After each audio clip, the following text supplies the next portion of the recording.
오늘은 예수님께서 다시 사신 부활절입니다. 전 세계 모든 크리스찬들은 이 부활절을 지키고 있습니다. 오늘 우리도 이 부활절을 기념하며 부활절 계란을 나누고 선물을 나눕니다. 예수님의 부활이 나와 무슨 상관이 있습니까? 세상에는 죽었다가 다시 산 사람들의 이야기가 가끔 뉴스를 통해서 나옵니다. 천국과 지옥을 보았다는 사람도 있습니다. 심정지가 되었다가 전기 충격기로 다시 깨어난 사람들도 있습니다. 그런데 우리는 그 사람의 부활을 기억하지 않습니다. 나와 아무런 관계가 없기 때문입니다. 그리고 그 사람은 또 죽었습니다. 경상도 할머니 셋이 이야기를 나누고 있었습니다. 우리 며느리가 그러는데 예수가 죽었다 카더라. 왜 죽었다 카더나? 못에 찔려 죽었다 안 카나? 아이고 머리 풀어 헤치고 다닐 때 네 알아봤다. 그러자 옆에 있던 다른 또 할머니가 묻습니다. 예수가 누구? 몰라. 우리 며느라가 아버지 하는 걸 보니까 우리 사돈 어른 댁인 것 같아. 그래. 문상은 갔더나? 아니 안 갔다. 왜 안 갔노? 갈락했더만 사흘 만에 다시 살아났다 안 가나? 네. 부활절 유머입니다. 예수님 모르는 사람들도 부활절을 알고 부활절에 축제를 합니다. 남미 같은 곳은 부활절에 관한 굉장한 축제를 합니다. 리우 카니발 얼마나 유명합니까? 이 카니발을 위해 한 달 이상 직장도 일도 하지 않고 준비하고 카니발을 하면 사람들이 거리로 몰려나와 거의 벌거벗고 춤을 춥니다. 동성애자들도 카니발을 합니다. 이 카니발이 무슨 뜻인지 아십니까? 놀랍게도 사순절을 뜻하는 단어가 바로 카니발입니다. 주님의 부활을 기뻐하는 이 사순절이 변질되어 먹고 밤새 술을 마시고 환락을 즐기는 축제가 되었습니다. 이들의 축제는 예수님의 부활과 상관이 없습니다. 우리들의 부활절은 이들과 다릅니다. 죽은 자가 살아났다는 것은 우리와는 상관이 없지만 예수님의 부활은 바로 우리와 상관이 있기 때문인 것입니다. 오늘 사도 바울은 너희들 왜 부활이 없다고 하느냐? 부활이 없다면 예수님께서 다시 살아나지 못하셨을 것이라. 그리스도께서 다시 살아나지 못하셨으면 우리가 전파하는 것도 헛것이요 우리의 믿음도 헛것이며 우리가 거짓 증인이 될 것이라 외치고 있습니다. 죽은 자의 부활이 왜 중요합니까? 그것은 죽음이 끝이 아님을 부활은 우리에게 증거해 주고 있기 때문입니다. 사람들은 누구나 죽음을 두려워합니다. 죽지 않으려 합니다. 요즘 남편 여럿을 죽이고 수영 못하는 남편을 물속에 빠뜨려 죽인 혐의를 가지고 도피했던 두 사람이 경찰에 잡혔습니다. 다른 사람은 여러 생명을 빼앗았는데 나는 왜 살겠다고 도피합니까? 죽음이 두렵기 때문입니다. 사형이라고 하는 제도가 왜 그렇게 끔찍합니까? 사람 죽는 일, 곳곳에 있는 일인데 사형이라고 하는 이 제도는 죽음을 강제로 주는 것이기 때문에 사람들은 사형제를 두려워하고 공포심을 느낍니다. 감옥에서 사역한 목사님 이야기를 들어보면 사형장에 들어갈 때 거의 대부분 목사님이 함께 들어가는데 흉악범들도 마지막 순간에 숨을 몰아쉬며 덜덜 떤답니다. 사형장으로 들어가는 발걸음이 참 이상하게 그렇게 느리답니다. 천천히 걷는데요. 조금이라도 더 살아보려고 하는 거지요. 어떤 사람들은 죽지 않겠다고 발버둥을 친답니다. 또 어떤 사람들은 마지막 할 말 없느냐, 밧줄을 거는 순간에 잠깐만 담배 한 대만 피게 해달라고, 담배 한 대 피는 그 짧은 시간만이라도 더 살아보려고 그렇게 애쓰는 사람들이 있답니다. 그런데 예수 믿고 새롭게 된 사형수들은 한결같이 담담하게 나의 죄를 고백을 한답니다. 나는 죄인입니다. 난 그러나 예수 믿고 천국에 갑니다. 여러분도 예수 믿고 그곳에서 만나기를 바랍니다. 그러면서 사형대 앞에 선다고 합니다. 고재봉 같은 이도 예수 믿고 감옥에서 1000여 명을 전도했습니다. 김대두 같은 사람도 예수 믿고 감옥에서 늘 많은 사람들 사형당하기까지 전도했습니다. 유명한 지존파 인육을 먹었다는 김현양도 예수 믿고 회개하고 감옥에 있는 사람들을 전도했습니다. 사형장에서 전도한 교도관들은 안타까움에 눈물 흘리는데 정작 사형수들은 환한 얼굴로 천국에서 다시 만나자고 하며 찬송을 부르고 사형대로 나아가 기도하면서 밧줄을 목에 겁니다. 여러분, 그 흉악한 사람들이 내가 돈이 없고 빽이 없어 이렇게 되었다고, 내가 출신이 잘못되어 이런 삶을 살게 되었다고 세상 원망하고 사람들 증오하며 더 그 감옥에서 악해지는 것이 당연하지 않습니까? 그들이 회개하고 새 사람으로 변화되는 것이 여러분 귀한 것입니다. 그래서 복음이 귀한 것입니다. 부활의 믿음을 정말 가지면 새로운 사람으로 변화가 됩니다. 이를 갈며 세상을 원망하며 죽는 것이 아니라 내 죄를 고백하고 용서를 구하고 세상을 떠납니다. 늘 예수를 전합니다. 그것은 이 땅이 끝이 아님을 깨달았기 때문인 것입니다. 예수 안 믿는 사람도 사실은 죽음 이후에 세계가 있다는 것을 압니다. 다 압니다. 외면하려고 하는 거지요. 그래서 죽음을 자꾸 두려워합니다. 장례식 때 검은 옷을 입는 이유가, 그 유래가 왜 그런가 하면 귀신은 검은 옷을 못 보니까 귀신이 와서 함께 잡아갈까 봐 두려워하며 검은 옷을 입었다라고 하는 이야기가 있습니다. 사람들은 이렇게 죽는 것을 두려워합니다. 이 죽음의 두려움은 하나님께서 이 세상에 생명체에 주신 비밀입니다. 그래서 작은 미물도 죽지 않으려고 합니다. 낚시를 하며 그 작은 지렁이를 바늘에 꿰려고 하면 죽지 않으려고 지렁이는 있는 힘을 다하여 발버둥을 칩니다.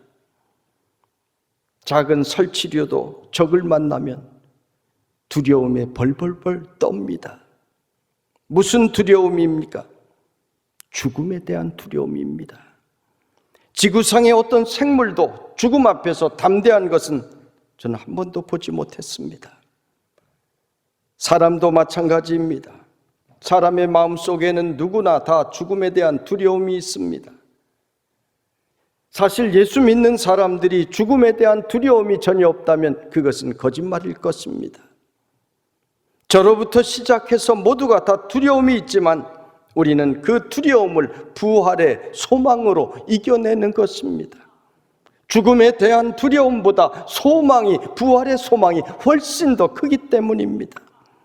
우리 성도들이 임종할 때 우리 교역자들에게 무슨 일이 있어도 가서 기도해 주라고 이야기를 합니다. 제주도에 비행기 타고 가서라도 하라고 합니다. 실제로 제주도에 비행기 타고 가서 임종하는 환자 기도하고 온 적도 있습니다. 마귀는 성도들이 죽음의 순간에 이르기까지 시험하기 때문입니다. 성도는 그 마지막 순간에 천국을 바라보며 마지막 싸움을, 영적인 싸움을 진행하고 있기 때문입니다. 그래서 도와주어야 되는 것입니다. 얼마 전에도 어느 집사님이 무의식 상태에 빠졌습니다. 상황이 나빠지고 병원에서는 가족들을 불러 모으고 이제 생명 유지 장치를 떼겠다고 합니다. 이 가족들이 그래도 목사님 와서 한 번만 기도해 주시면 좋겠다고 코로나 기간이지만 양해를 구하고 병원에 갔습니다.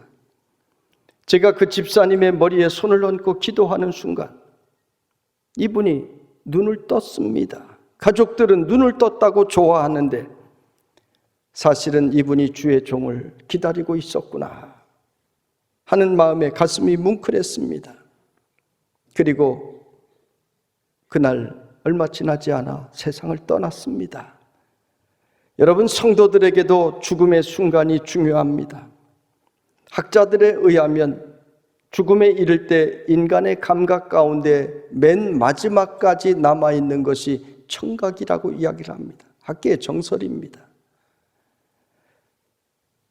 어떤 학자들은 죽음 판정 이후에도, 의사가 죽음 판정을 내린 이후에도 청각은 살아있다라고 여러 학자들이 보고하고 있습니다. 그래서 우리 성도들에게도 임종하는 성도 앞에서 절대 울지 말라고, 부정적인 이야기 하지 말라고, 찬송 부르고 기도하고 천국의 소망을 말하라고 늘 강조합니다. 임종하는 사람에게 그 순간은 가장 중요한 영적 싸움의 순간이기 때문입니다. 우리는 이 죽음을 넘어서 천국으로 이사가는 자들입니다. 부활은 죽음을 새롭게 바라보고 죽음을 새롭게 해석하게 합니다. 죽음이 끝이라면 예수 믿는 사람들은 너무 억울할 것입니다. 사도 바울도 오늘 말씀에 부활이 없다면 우리는 세상에서 가장 불쌍한 자일 것이라고 했습니다.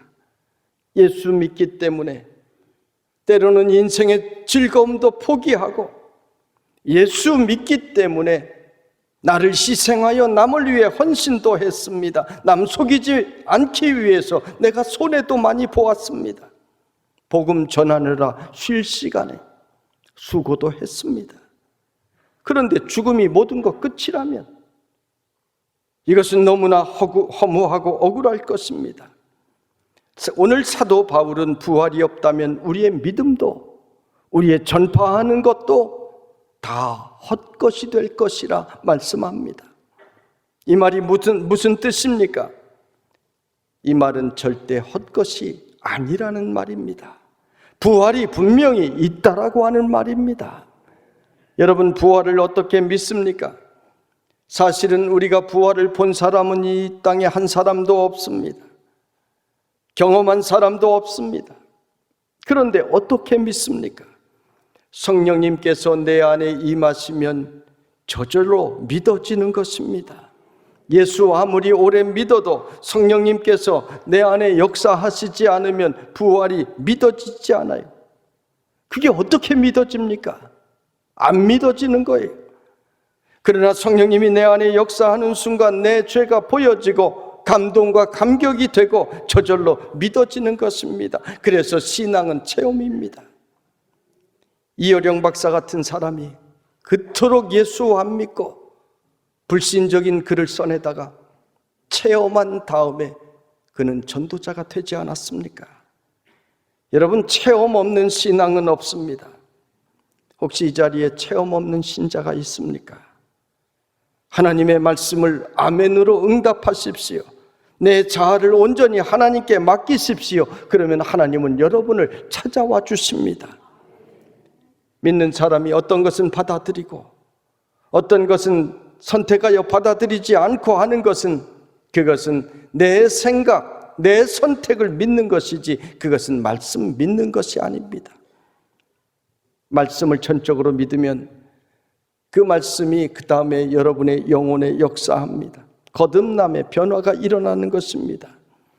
성령의 사람이 되면 살인하던 사람도 성자로 변화되게 되는 것입니다. 성령의 사람이 되면 거짓말하던 사람이 정직한 사람으로 변화가 되는 것입니다. 의미 없이 살던 사람들이 인생의 분명한 목표를 가지고 살아가게 됩니다. 상처 가운데 살아가던 인생이 마음의 상처를 치유받고 행복한 인생으로 변화가 되는 것입니다. 부활을 믿는 성도들은 죽음을 두려워하지 않습니다. 로마의 콜로세움에서 수많은 크리스찬들이 순교를 당할 때 이들은 사자 앞에서 찬송을 불렀습니다. 여러분, 그 광경을 상상해 보세요. 사자들이 들어오기 시작하는데 이들은 고함을 치고 두려워 떨며 도망치는 것이 아니라 성도들이 함께 부활을 바라보며 찬송을 불렀던 것입니다.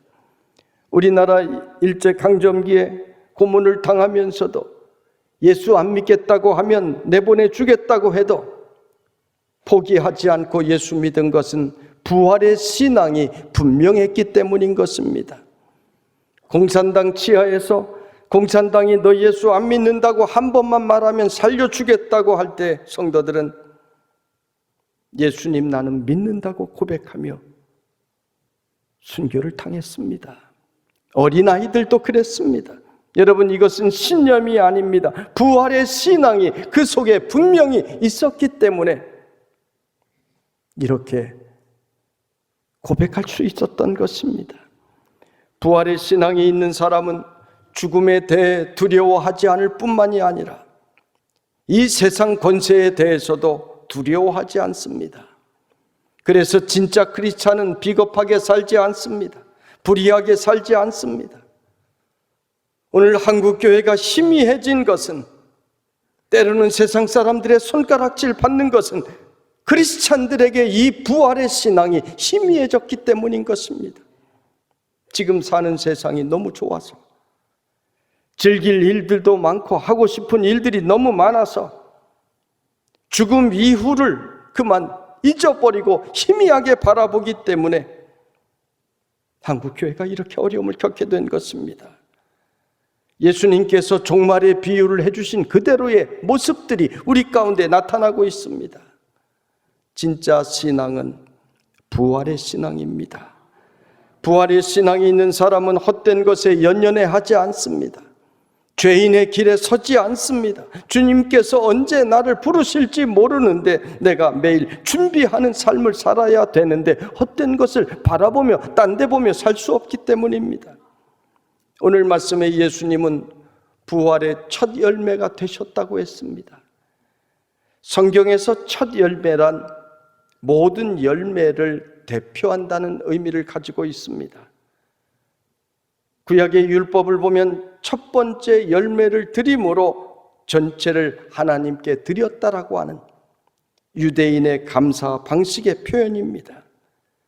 그러므로 예수님께서 첫 열매가 되셨다라고 하는 것은 대표가 되셨기 때문에 우리도 그 뒤를 이어 전체가 부활하게 될 것이라고 하는 믿음의 의미, 그것이 바로 첫 열매라는 것입니다. 오늘 우리는 예수님의 부활을 기념하며 이렇게 모였습니다. 이 세상에는 위대한 성인들도 있고 나라를 구한 의인들도 있습니다. 이순신 장군같이 훌륭한 분도 있습니다. 그런데 그들을 기념하며 모이지는 않습니다. 오늘 우리가 예수님을 늘 기념하는 것은 예수님의 죽음과 부활로 우리에게도 우리의 죽음 이후에 부활을 주실 줄로 우리는 믿기 때문인 것입니다. 예수님은 죽음을 이기시고 부활하셨습니다. 그리고 나를 믿는 자마다 영생에 이르리라 약속하셨습니다. 무엇을 믿으라는 것입니까? 예수님께서 나의 죄를 위해 이 땅에 찾아오셨고 우리를 위해 단번에 십자가의 제물이 되어 주셨고 또 부활하신 것을 믿는다는 것입니다. 부활은 하나님과의 회복입니다. 에덴 동산에서의 아담과 하와의 죄로 인해 인류는 영생을 잃었습니다. 그래서 에덴 동산에서 추방되었습니다. 그 죄의 대가가 죽음이었습니다. 우리 인생은 아무리 오래 살아도 그저 80, 90이면 다 늙어 죽습니다.